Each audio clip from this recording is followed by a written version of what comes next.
Namashri Yatirajaya Vivekananda Surai Sachit Sukhaswarupaya Swami Tapaharini. We have discussed that Swamiji showed you many times how the three principal systems of Vedanta, that means dualism, qualified dualism, and monism, they go finally by reasoning from one to other.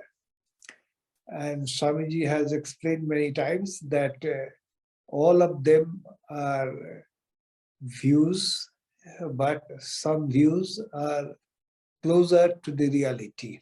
But he enters into this Jnana Yoga question. He wanted always to show that contrary to popular belief, the Sankhya system leads to monism also. How? That is the question.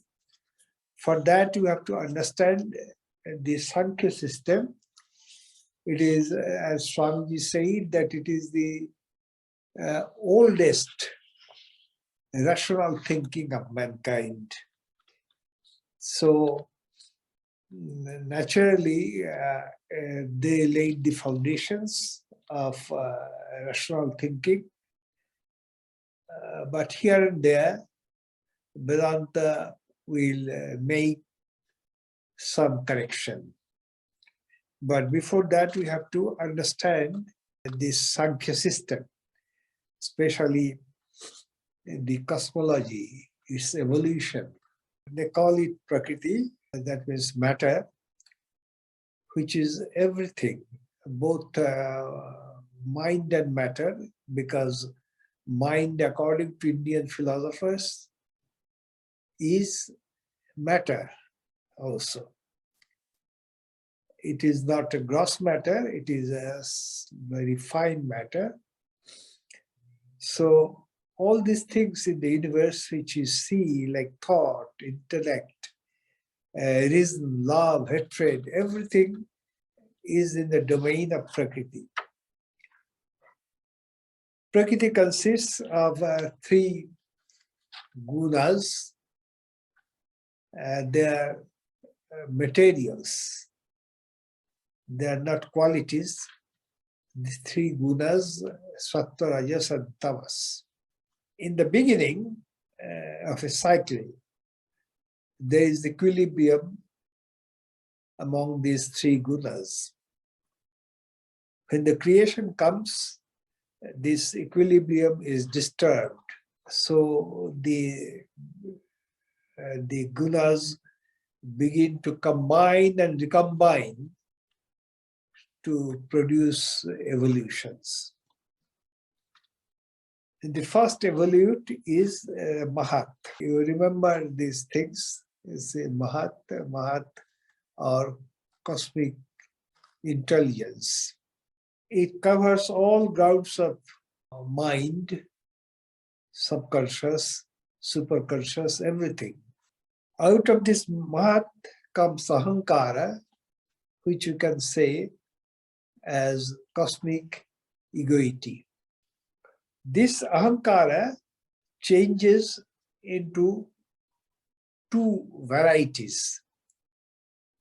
One is producing the organs of the senses and organs of action. This is in this microcosm, that means inside the human system, it is acting like that. And in the outside world, it is also taking into this subtle matter. The subtle matter, they are called tanmatras. They are also coming from this Ahankara. And these subtle matters, again, they combine and recombine to produce gross matter. Now, certain European philosophers have said that the world exists because I exist. The principle is correct, but they have not understood the main principle behind it, the psychological idea behind it, because the perceiving organs and the perceived objects, they are basically same. As Sankhya has pointed out, they are gunas. There is no difference between your mind, your sense organs, and the things you are seeing in this world. They're basically same. That means they are the two sides of the same coin. Now, Prakriti is insentient. Mind, intelligence, will, etc. are insentient actually. But Prakriti evolves and involves eternally. That means it is again and again going back to itself and again evolving. So it's a vast machine, like a kaleidoscope, and so wonderfully designed. It produces many things. You see in this universe. So it is like that. So Prakriti is everything, yet in another sense it is nothing. It is nothing in the sense that it is not free. There is the freedom in it. The light you see in it is a borrowed light. We find mind, intelligence, etc. in Prakriti. So normally mind is considered light. Intelligence is considered light, as the Gayatri Mantra says, that it is a Gayatri Mantra is a prayer. It is saying that we adore the effulgence of the puissance of God in the sun. We meditate upon it and let it inspire our intelligence. So intelligence is light. With the help of intelligence, we understand everything. Otherwise, it is all darkness. But this intelligence is a borrowed light. It does not belong to the Prakriti. It is coming from some other source. That source, Kupila calls it Purusha, and Vedanta calls it self, Atman, or Paramatman, or you see, Brahman, etc. And now the question is this, that there in the system of Kapila, they do not say that Purusha is full of intelligence, full of etc., etc. It is the correction applied by Vedanta. For them, Purusha is the unwitting witness of all the changes in the Prakriti, but it is itself, it has nothing. It has no quality, nothing, etc. But Vedanta will say that everything you find, if existence is felt, if light is there in the universe, if anything you find joyousness in Prakriti, it is coming from there. That is Vedanta's point. It is coming from this Brahman, Atman, etc. Whatever joy and whatever light we perceive with our organs, there it is a mixture of the Purusha and Prakriti. This is the point. So now the question is this: how do that means? Swamiji is saying this point and Sankhya is saying that point. Now, one thing may be said that these are two viewpoints. So how can you nullify one and say this is the correct? First of all, Swamiji says so because he himself experimented upon it. Himself experimented upon it, that means he had gone into the other side of Prakriti to enter into this Purusha, etc. And from there, he had, this is one idea. Another idea is that, you see, if you can resolve, if you do not go to mysticism, but want to resolve it in the plane of reason, then your Vedanta's idea is more satisfying because it is reaching oneness. There is duality in Sankhya system. In monism, it is oneness finally. So that is the main thing. So these factors, you see, that means I know something and I feel that there is existence, and I am blessed in the sense I am above want, because all wants come from time to time. And that shows that in us there is something which does not want anything. So this is the background, Atman, Brahman, which is percolating through the Prakriti, and we have this phenomenal knowledge, phenomenal existence, phenomenal bliss. In fact, all the, you see, in the lowest joy and the highest kind of bliss known to mankind, for example, in meditation, they are basically the one thing, from one source they are coming. So this is one idea.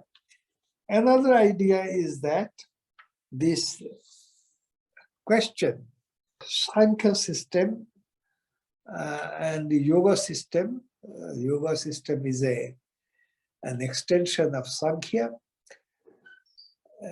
They are saying that there is a stimulus from outside. It comes to our chitta, the inner organ, and the inner organ throws waves. And these are the waves we come to know finally. This is the maximum we can know. Now, the question may be that from where the first stimulus came. This we can never know. The first stimulus which came to the chitta to produce this world which we are seeing, this is not known to us. What is known to us, if it is X, for example, plus my mind, that is what we are seeing as the outside world. Coming to the inside world, when you begin to think of yourself, what is the essence inside you, you do not know. There is another unknown. So Swamiji calls it why. But then when you come to know yourself in an ordinary way as Mr. or Mrs. so and so, this why is combining with the mind and giving you your identity. So in the inside world, there is unknown factor plus the mind. The outside world, there is an unknown factor plus the mind, you see. So these are the normal perceptions. Now you have to analyze it further.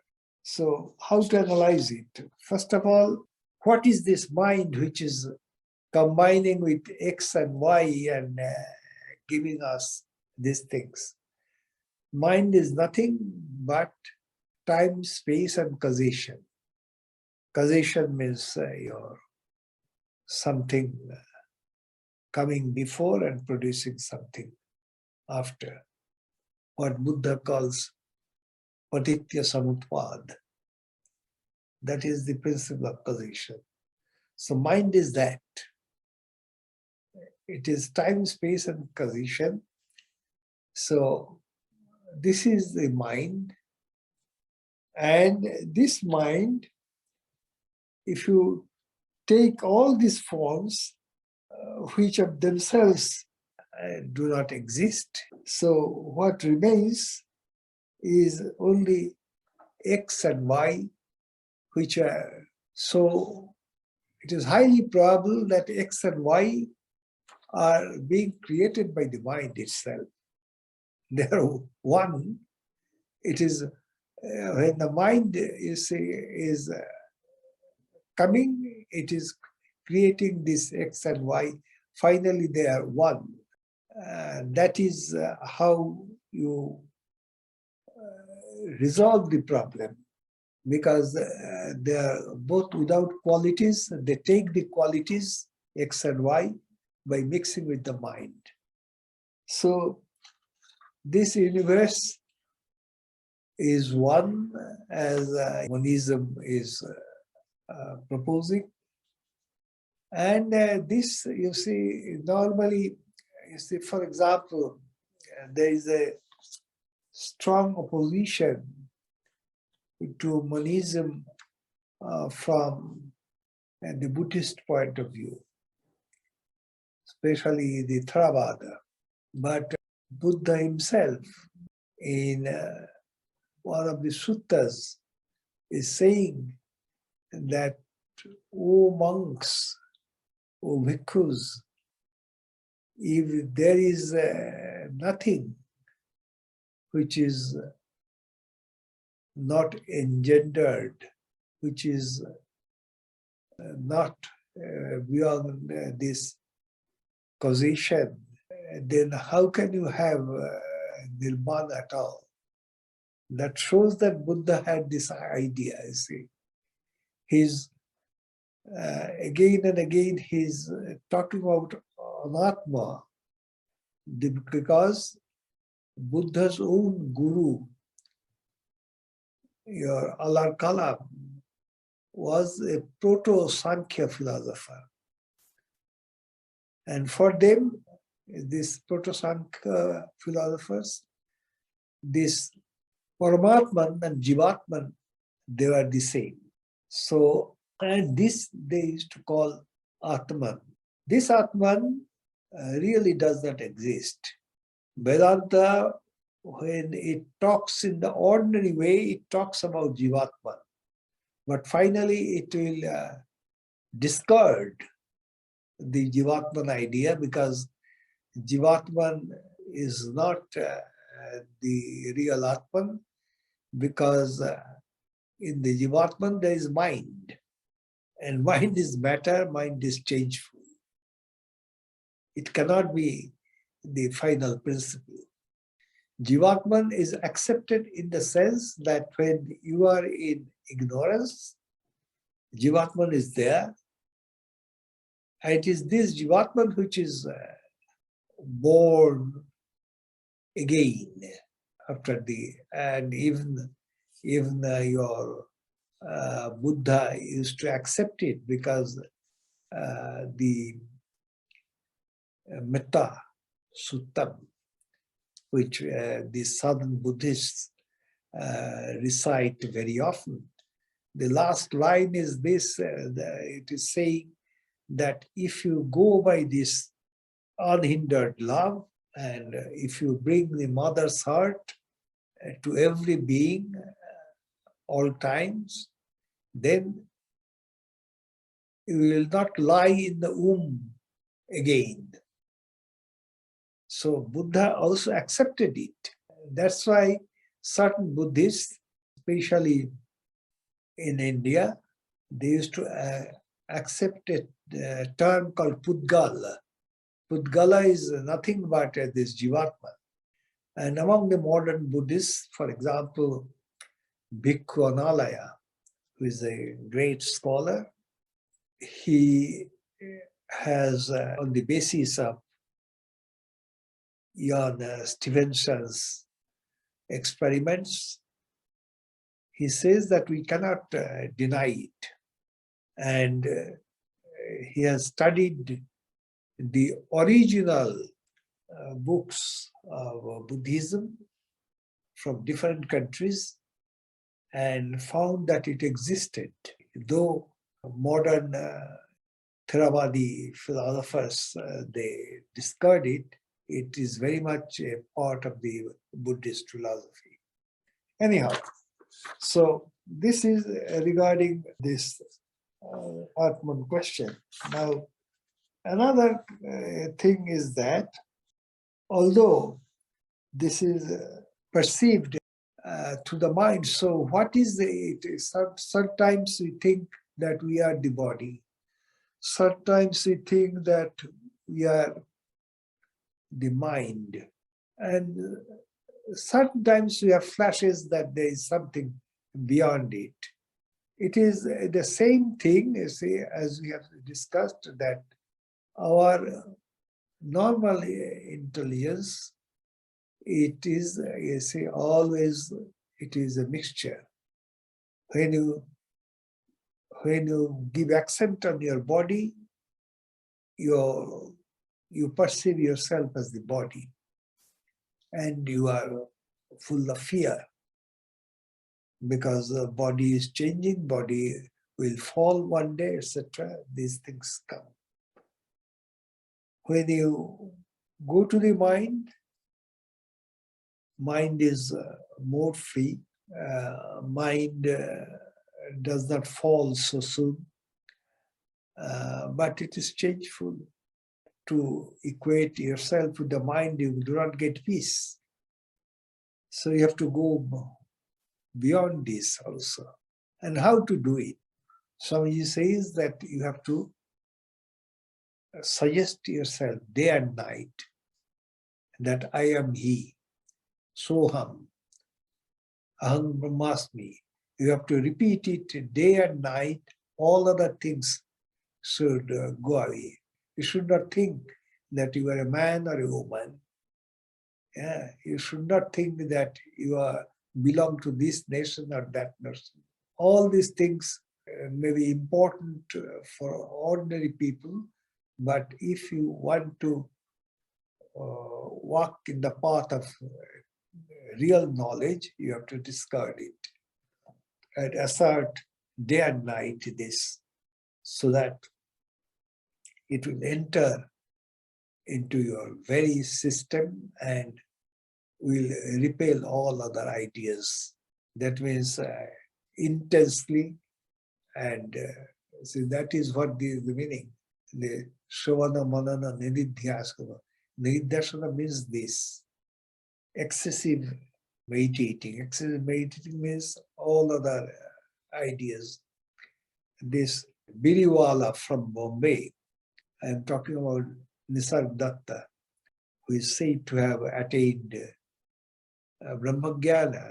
He said that he went to his Guru, and Guru simply said to him that you are not what you think yourself to be.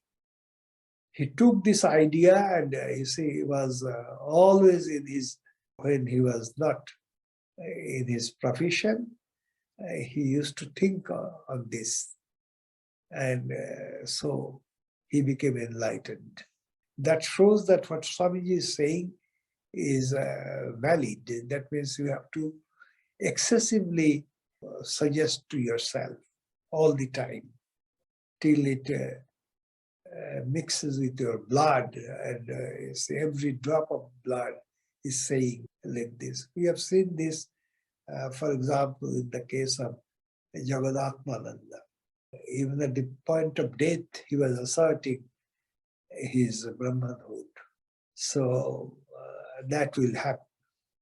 Another question is this, that how is it that if you are basically this Atman Brahman, you are in bondage actually? How is it that something which is infinite, something which is so glorious, compared with which the most brightest intelligence in this world will fade away? How is it that this is tremendous bondage, the human being?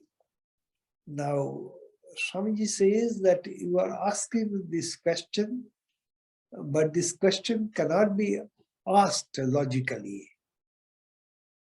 because you are saying that something which is beyond causation has become caused. So it is all delusion then. This delusion must go. The question cannot be, say, how it become, because it never became like this.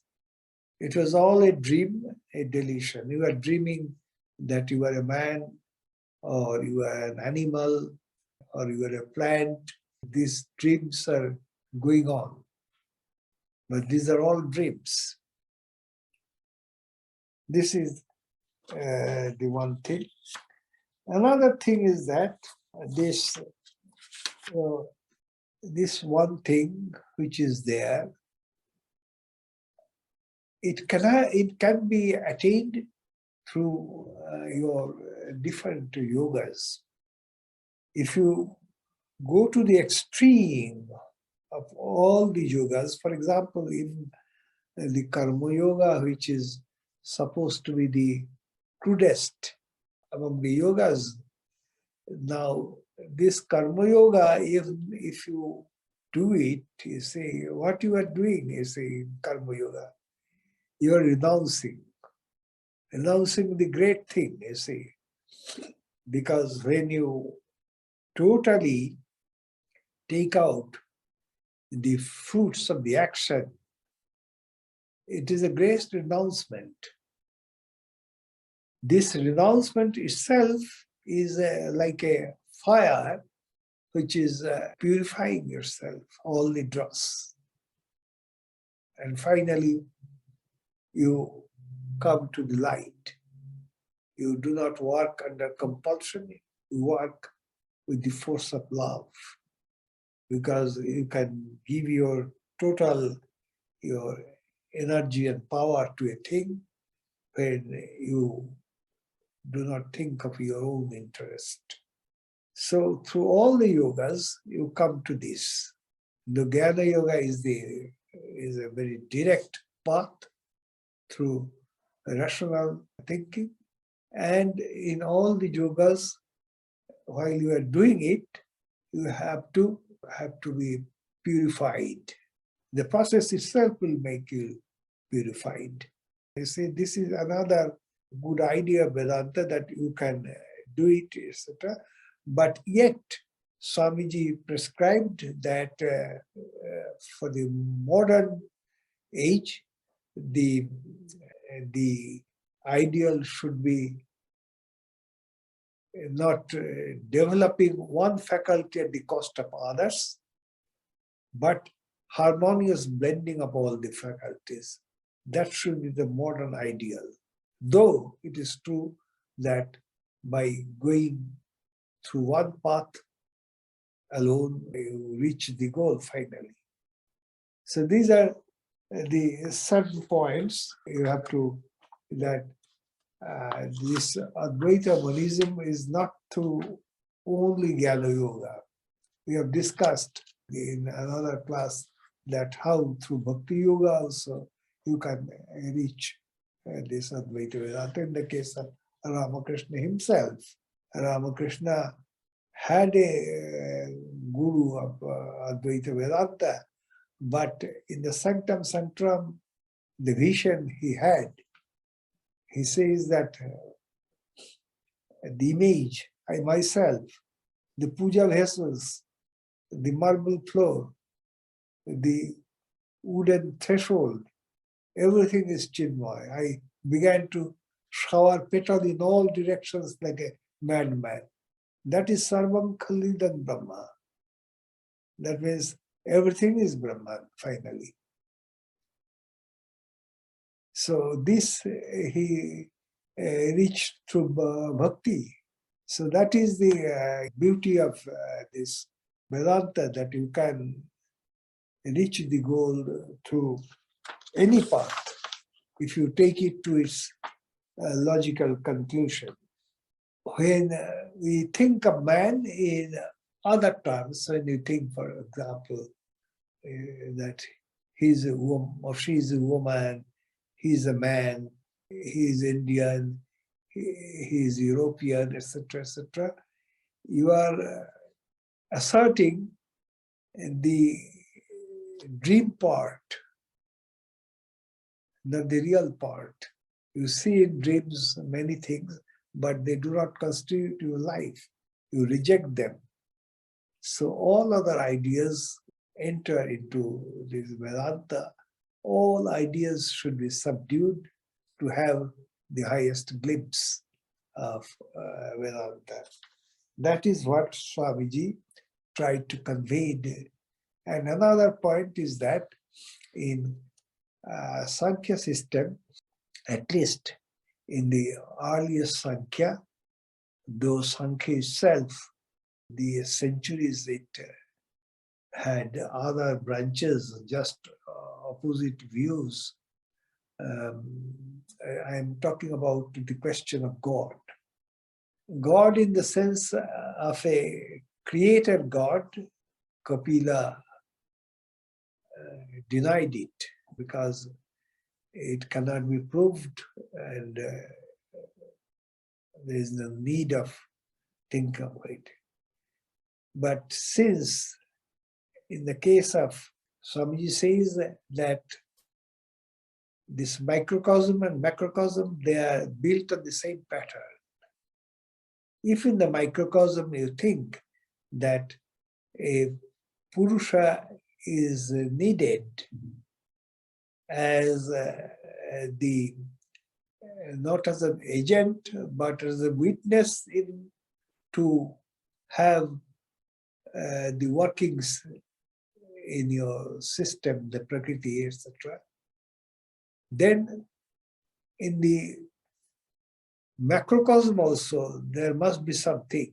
There must be this presence of God must be admitted. Viewed from Advaita Vedantic side, it is the Brahman which appearing as God through the lens of the mind. Mind is there, so it is appearing as God. Take the mind away, you and Brahman, they are the same. They say there is no difference. As Shankara said again and again, Eva Brahma Eva Nahapara. The embodied being is finally the absolute.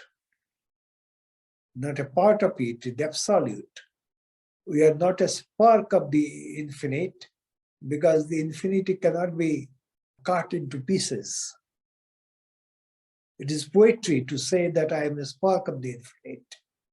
Swamiji says that when you arrive at Jnana, you will feel that you are the whole, because it is Ghatakasha. It is the space within the pot,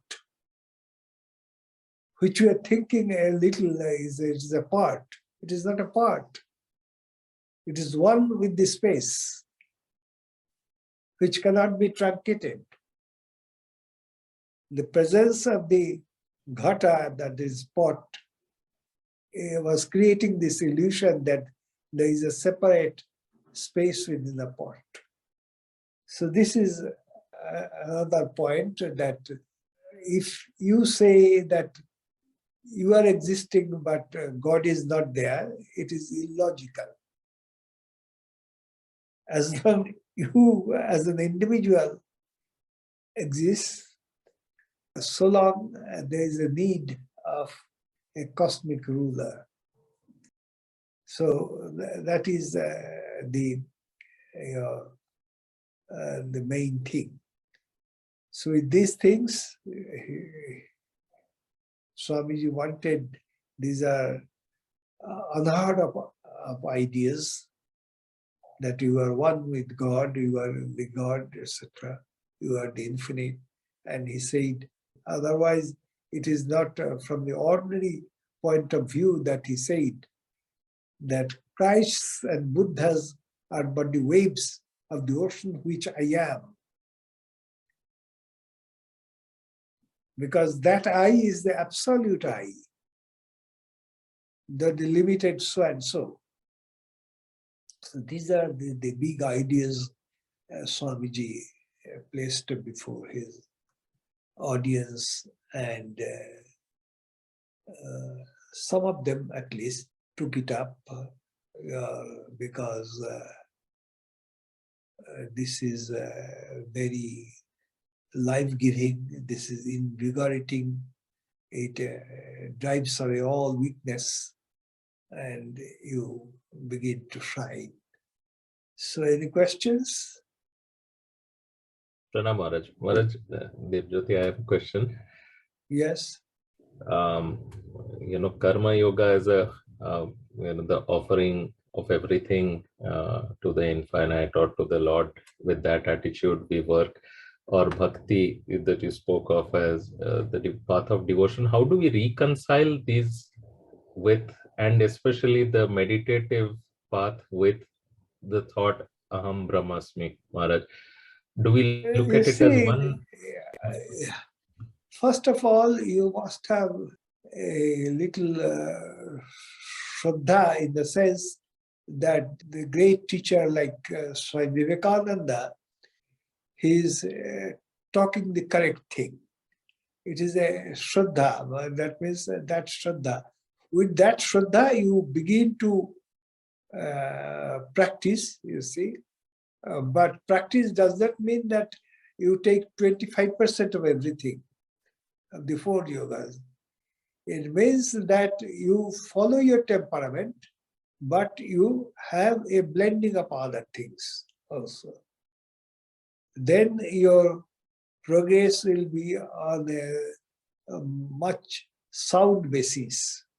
Otherwise, in spite of your progress, there will be some error inside you.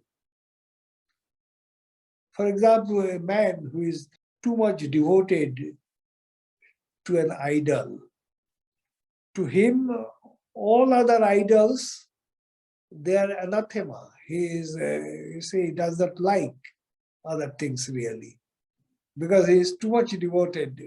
So if from the very beginning he's, you see, he is more liberal, then this error goes away. For that you require shraddha. In the beginning, it may seem to you that other paths are not correct. The path you are following is the correct one, others are erroneous. But error is there in all paths, as Sri Ramakrishna used to say. Which religion is there which does not contain error? But that doesn't matter. That doesn't matter, because ultimately all religions have to be discarded. Like the skin of a fruit. Skin of a fruit is necessary for its development, but ultimately the skin has to be taken out and you consume the pulp. Thank you, Maharaj. Swamiji, Chitra here. Thank you. And I have a question. May I?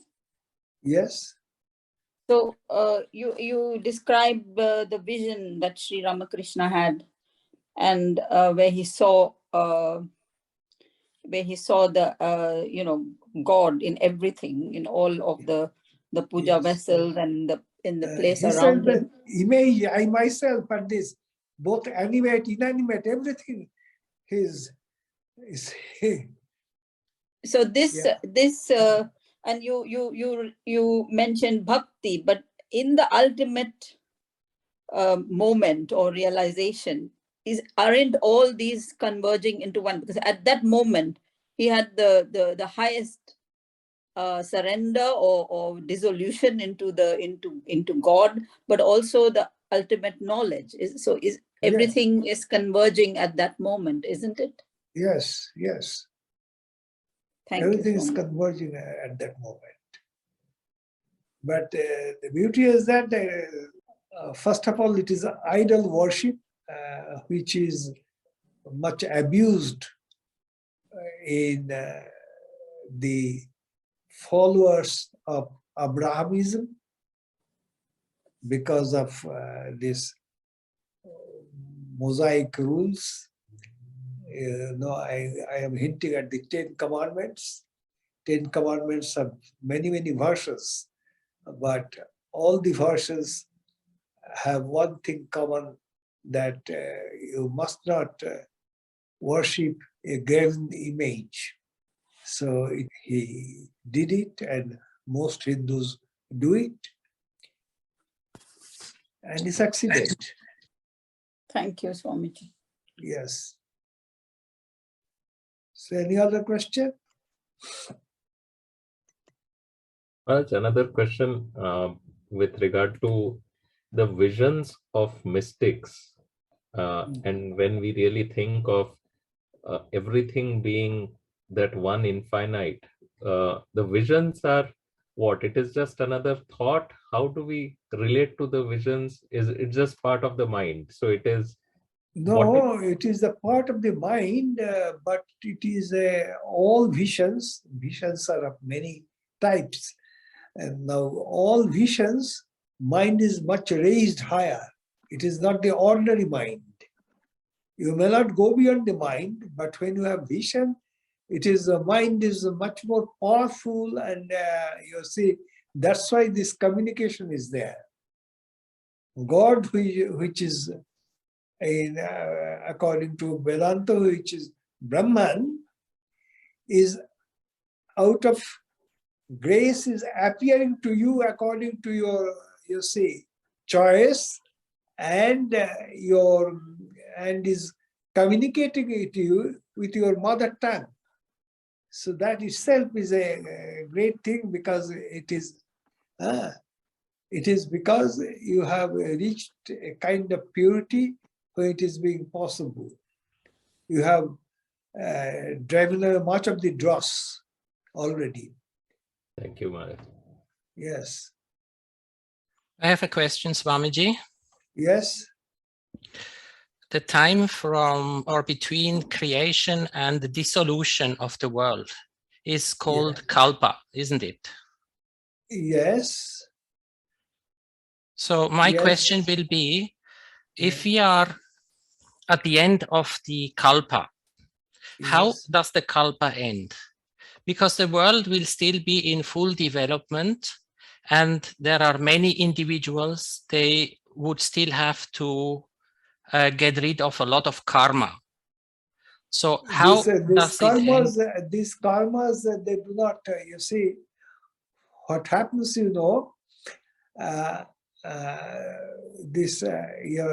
first of all, the macrocosm,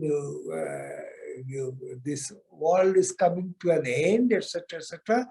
But you see, as Swami pointed out from Nasadiya Sutta, there is a phrase in the Nasadiya Sutta, Anitavatam. Swamiji translates it as it vibrated without vibration, which means there is very subtle vibration in it. It is like a human being. You see, you come to from macrocosm to the microcosm. A human being is having a sound sleep. Inside his system, everything is not has not come to a still point. There is no gross manifestation. He is not jumping or talking or walking, but you see, many things are going on in a subtle way. Similarly, you see, even when there is your pralaya, everything has come to an end, the whatever was there in the mind of different individuals, they're there in a, so you can have the image of a little pot in which they have been kept, but you see, they are there. And again, they will come. So if the new kalpa is created, so is it a continuation of all these souls which are there in a pot? Yes, yes. All these souls, you see. And there is also the idea that, you see, Swamiji explains in one of his lectures that since I am talking to you here, there will be in future also, you will be there, I shall be on the platform, the water jug will be there in that corner, it will happen again. Surya Chandra Vasu Dhata Yatha Purvam Makalpayat. He created the sun and the moon as he created in another kalpa. So does that mean that every kalpa is a replicate of the previous one? Yes, according to this idea, according to this vision. But you know, these visions are regarding, you say, the whole idea that is, we are talking about evolution and involution. This whole evolution and involution is basically it is not the fact of facts. There is a portion of dream inside it. Because unchanging thing, the unchanging principle, you say, that is the fact of facts. Satyasya satyam. Truth of truths. All other truths are of lower degree. There is a dreamy part in it. Thank you, Swamiji. Yes. Maharaj, you spoke of Nisargadatta's way by which he went back and continued his work while thinking, I am that. What is profession? Because you say you look at this. I am talking about Kabir. He was a weaver. He continued weaving and selling his products in the market, but his mind was always in God. And by definition, Maharaj, the way I feel from my personal struggles is that itself requires a certain purity of mind.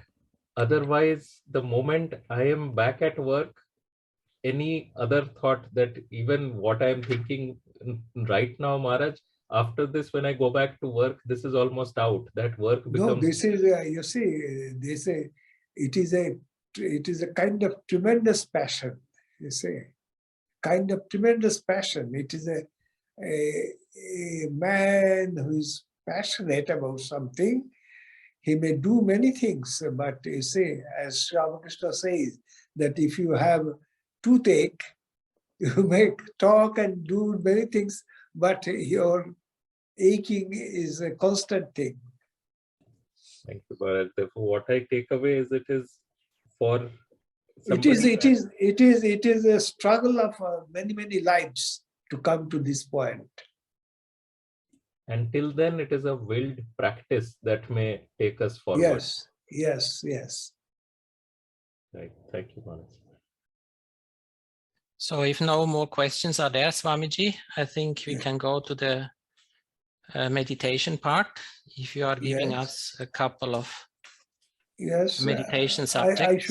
I should say that by thinking of Swamiji's entering into this Nirvikalpa Samadhi, You remember that on 3rd January 1886, he came to his guru to say that his desire is to remain in continual samadhi, only to be broken at the interval of 3 or 4 days for a little food, and again he wants to revert back to this. Sri Ramakrishna said that what a low ideal you have. There is a higher state than samadhi itself. As you yourself sing that song, Yoku Chai Sutui Hai. Is God there only when you close your eyes, and he is not there when you open your eyes? But then Sri Ramakrishna understood that he is a yearning, so he showered his grace on his disciple. And for that, Sri Ramakrishna Naren was tremendously grateful. He expresses his gratefulness in the Vesper song which he composed for the order, Nirodhana Samahita Mana Nirakita Mukripai. He expresses this again in his poem, I want to sing a song for you. He says that Sarvabhritti Moner Yakhan Ekibhuta Tomar Kripai, when all the modifications of the mind are focused due to your grace. So this happened to him, and he had the bliss of your Nirvikalpa Samadhi. So let us meditate upon this.